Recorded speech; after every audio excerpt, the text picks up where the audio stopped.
I ever want the tangent of 45 degrees, or let's say I want the sine of 45. All I do every single time I want the sine of 45 is I just imagine this triangle. And I use 1 for this side. What's this side? And this side? Square root of 2. And then I just say, okay, the sine is going to be 1 over root 2. And if I rationalize the denominator, I get root 2 over 2.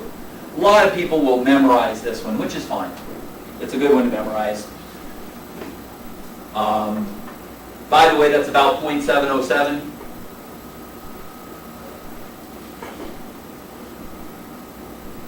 So you may want to memorize it.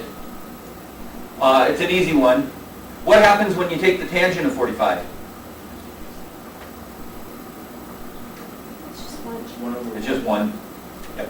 And that's an exact answer. It's not approximately 1, it's exactly 1. Because these are always equal, no matter what.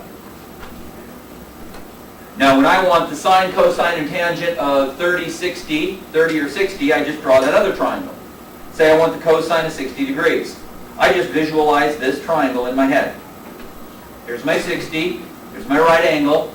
This side is, for mine, 1, and this side is 2, and this side is square root of 3, 1 root 3, and then I just simply read it off, 1/2. Some people like to memorize. It's fine.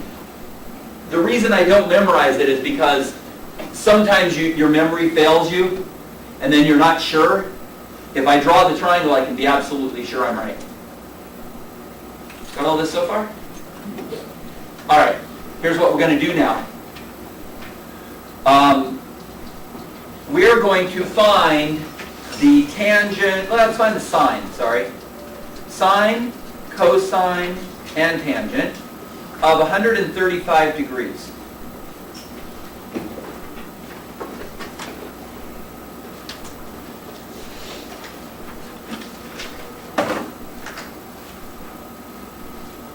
What this means is we have to draw a triangle with 135 degrees. You can't draw it. So here's what we do.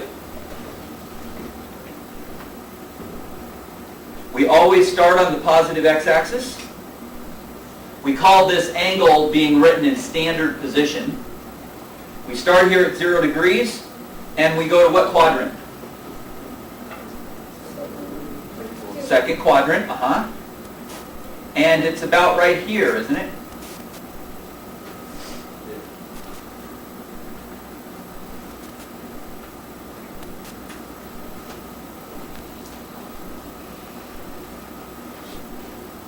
Remember we did reference angles last class?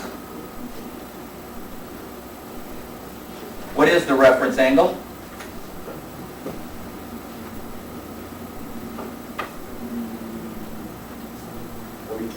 Yep. Got it? Everybody see where I got the 45? You always take the reference angle off the x-axis. The reference angle is the angle that is between 0 and 90 that represents the angle away from the x-axis. It's right here. This triangle can be written using sides. This is 1, isn't it? For mine, my special triangle, I use 1. This one is -1. And the hypotenuse is always positive, and it happens to be root 2. So what I'd like you to do is find the sine, cosine, and tangent for this guy.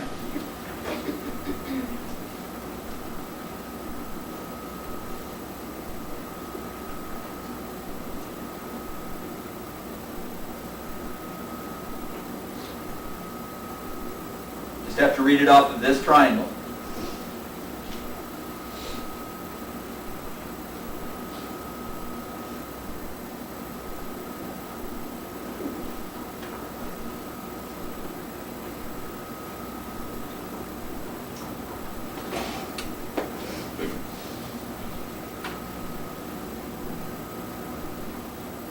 Okay, what's the sine on this triangle using this angle? Remember, we always use this angle down here. We always use the reference angle. 1 over root 2. or just simply root 2 over 2. The cosine. Yeah, it's negative 1 over root 2, but that is negative root 2 over 2. And the tangent. Negative, careful. Negative 1. Right? 1 over negative 1, which is negative 1. These are the exact values for this. If you grabbed a calculator, you would only get an estimate. You couldn't get the exact answer. What you would get here is approximately 0.707 positive. If you hit cosine of 135, you get negative 0.707. If you hit the tangent of 135, it would give you the right answer. Remember, it's only an estimate when you use the calculator. We need to get the exact answer sometimes. Got it? Let's try another one. 210 degrees.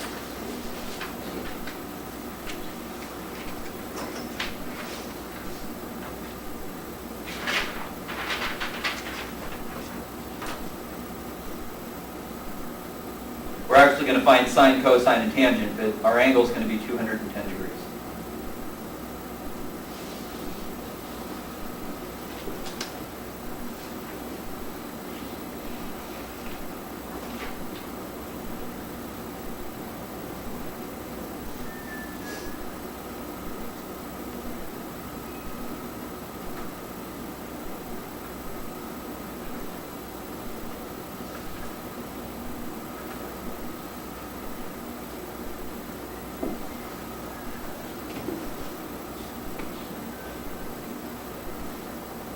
What quadrant are you in? Third. Remember, we always start from here. This is called standard position. This is 0 degrees. We start from here and we go 210 degrees. That's going to be all the way to here. Got it? What's our reference angle? 60. Careful. Oh, wait, no. Okay, what's this?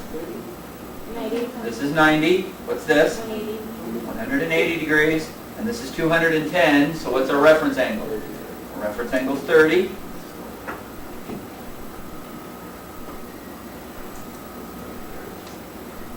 Make your triangle and write your sides the way I do it. I really don't like the way they do it in the textbook. In the textbook, does everybody understand they're going to put a 1 here? I hate that because then you end up with fractions on the other sides, and for me it's hard to visualize fractions. I like to just put my 1 right here. Actually, it's negative 1, isn't it? Isn't it in the negative direction here? Pretty clear on that? Then what does it make this side?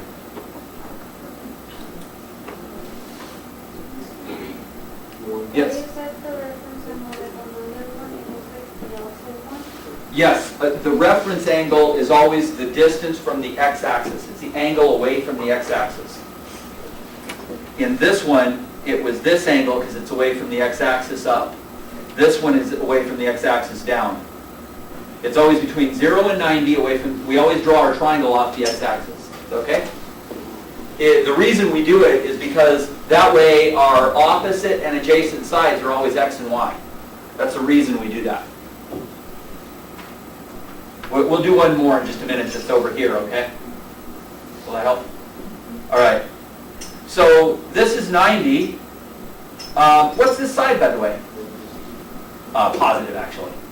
Remember, the hypotenuse is always positive. That was a good idea, though. It is positive 2. And this side? Negative root 3. Now do your sine, cosine, and tangent of this triangle.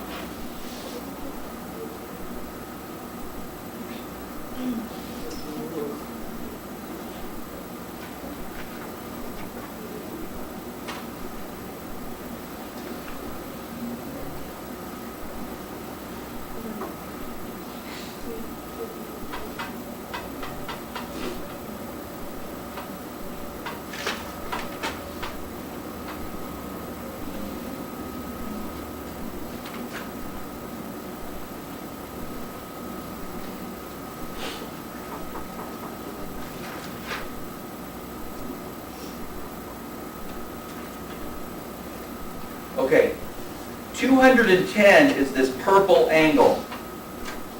Y'all see it right here? This is 210 degrees. This little reference angle is 30 right here. This is the angle that we're interested in for this one. It's called its reference angle. We use this triangle to find our sine, cosine, and tangent. What's going to be my sine of 210? Yep, negative 1/2. We see it? Opposite over hypotenuse? Aha. Cosine? Negative square root of 3 over 2. And the tangent of 210? Yeah, negative 1 over negative square root of 3. The negatives are going to cancel out and give us a positive, aren't they?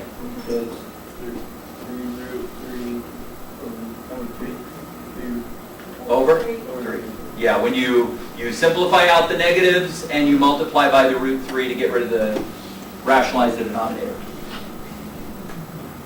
Do y'all see there's a lot to this? But that it all ties together. It's all one big thing. You have to get the big picture. Part of it is special triangles.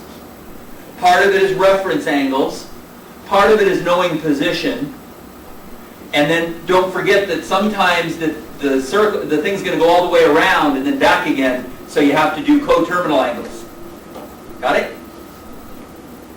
All right, let's find out. How about, let's go with 300 degrees.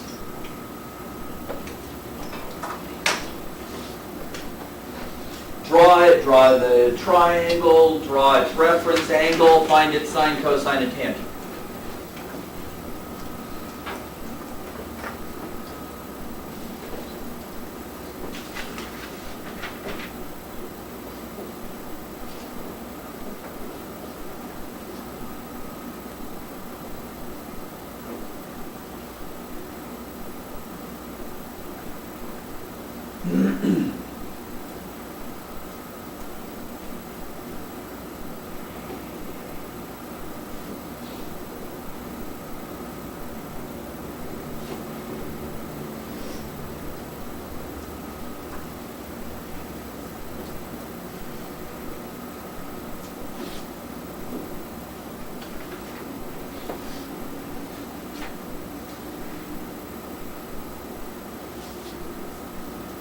What quadrant are we in? Quadrant 4. Okay. This again is 1, 2, 3, and 4. And 300 degrees is about here. We go all the way past 270. There's 180, there's 90, there's 0.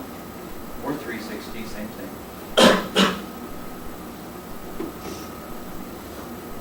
What was your reference angle? 60 degrees.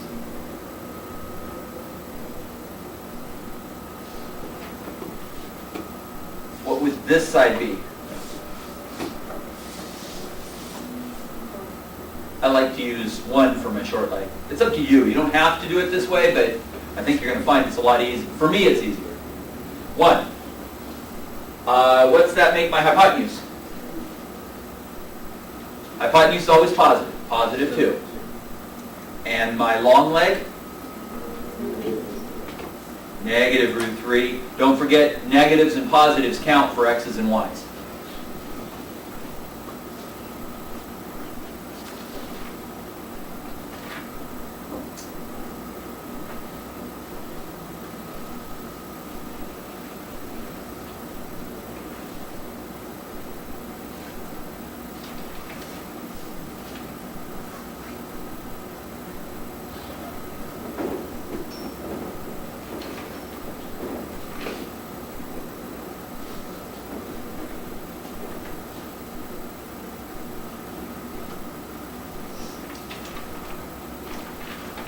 Okay. What's the sine of 300 degrees?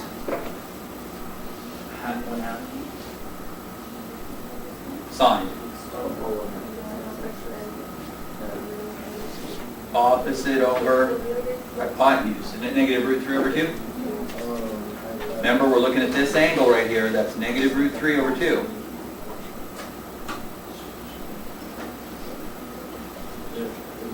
So what's the cosine? 1/2.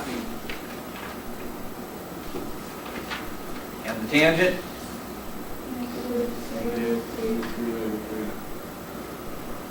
Just negative square root of 3 over 1, or negative square root of 3. A lot of stuff to think about. What you really need to do, if you want to understand this, teach someone else special triangles, teach someone else reference angles, teach someone else how to get your coterminal angles, show them the special triangles and how they're written, and explain it to somebody, even if you're not absolutely certain, and it'll be yours. And you won't have to keep being retaught it and retaught it and retaught it. One more thing. All smart trig classes know this. A smart trig class knows that all of your trig ratios are positive in the first quadrant. Sine is positive in the second quadrant, and the other ones are negative. Tangent is positive in the third quadrant, and cosine is positive in the fourth quadrant. Here's your reason. Look at cosine. Isn't this positive? Isn't this side always positive? And the hypotenuse is always positive? Got it? If you look at if you look in the second quadrant, or sorry, third quadrant, isn't this side always negative and this side is always negative? And a negative divided by a negative gives you a positive tangent? Something else to think about. Yes, ma'am. So it's sine? I'm sorry? Is sine x? No, it's x over the... It depends on which quadrant you're in, but in this one, sine is going to be y over the hypotenuse, isn't it? Got it? Now, if you were taught to use what's called the unit circle, where this is 1, and this is negative root 3 over 2, and this is 1/2, then sine and cosine are represented by just x or just y. But I like to draw my triangle this way because it's easier for me. I'm trying to make it easy for you too. I don't know if that's easier or harder. Now for the really bad news, guys. And I hate to do this to you today because you already have a lot on your plate. We need to start using radians as soon as possible. I'm not gonna have you do radians yet. I'm just gonna teach you the concept of them. They're not difficult. In fact, they make more sense than degrees. You know what? No, I'm going to wait. We'll do radians next time. Let's go ahead and start with these as far as you can. Oh, wait. They gave you radians, didn't they? Damn. Okay. This is so much altogether. I have to teach you radians to be able to do the assignment because you have to be able to convert radians to degrees. What I'm going to have you do, rather than use radians directly, is we're just going to do the conversion. Now here's what I want you to think about.